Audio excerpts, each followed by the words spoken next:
बात उस दौर की है दोस्तों, जब यूनानी अल्केमिस्ट यह मान के चलते थे कि अगर शीशे को पिघलाकर लंबे समय तक उसको गर्म किया जाए तो वो शीशा सोने में तब्दील हो सकता है। सोचिए, अगर आप उस दौर में होते और उन अल्केमिस्टों को ये कहते कि ये गलत है या ये नहीं हो सकता, तो आपकी क्या हालत होती।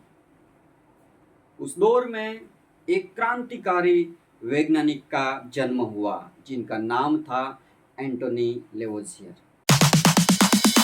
दोस्तों, एंटोनी लेवोजियर वो पहले क्रांतिकारी वैज्ञानिक थे जिन्होंने तबक्कावार कई प्रयोग किए और कई सटीक नियम दिए। कुछ लोगों ने उनको एक्सेप्ट किया, बहुतों ने उनको रिजेक्ट किया। फिर भी वो अपने प्रयोग में लगे रहे और उन्होंने द्रव्य संचय का नियम दिया, जो रसायन विज्ञान के नींव का पहला पत्थर माना जाता है। क्योंकि आज भी 9th और 11th में जब बच्चों को केमिस्ट्री पढ़ाई जाती है तो पहला नियम द्रव्य संचय का नियम ही पढ़ाया जाता है, जो कि एंटोनी लेवोजियर ने दिया था। 1778 में उन्होंने एलिमेंट ऑफ केमिस्ट्री नामक ग्रंथ प्रसिद्ध किया था, जिसमें एलिमेंट यानी कि तत्व की सटीक डेफिनेशन दी गई थी। उनके साथ ही उन्होंने 33 एलिमेंट की सूची बनाई थी।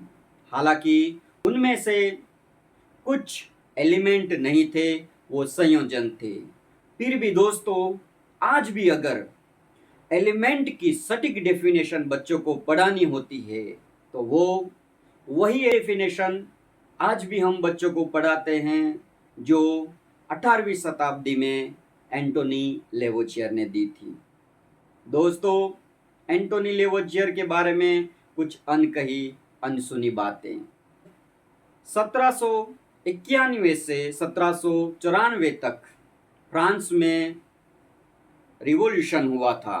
तब क्रांतिकारियों ने कई राजा के करीबियों को जाहिर में मौत की सजा सुनाई थी और उन क्रांतिकारियों ने राजा के करीबियों को जिलेट का उपयोग करके मौत की सजा दी थी। दोस्तों, आपने pirates of the Caribbean movie देखी ही होगी, आपने ये सीन तो देखा ही होगा। How would you like to die, pirate? Hanging? Firing squad? Or a new invention, the guillotine? Guillotine? Sounds French. I love the French. Did you know that they invented mayonnaise? How bad could it be? It's French, eh?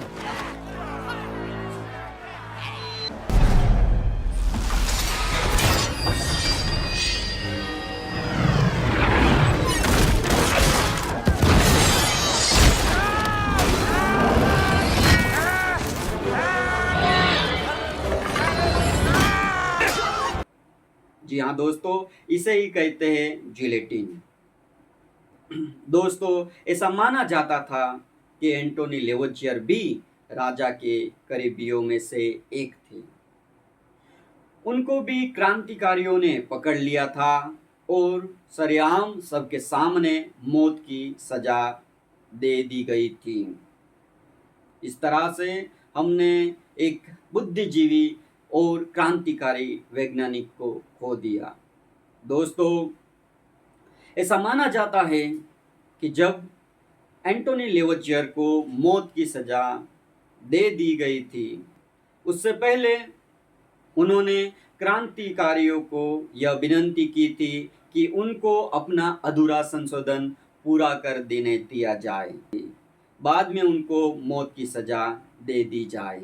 लेकिन क्रांतिकारियों ने एक न सुनी। दोस्तों, किस वैज्ञानिक का जीवन आपको इंस्पायर करता है, कमेंट में प्लीज बताना। Thank you.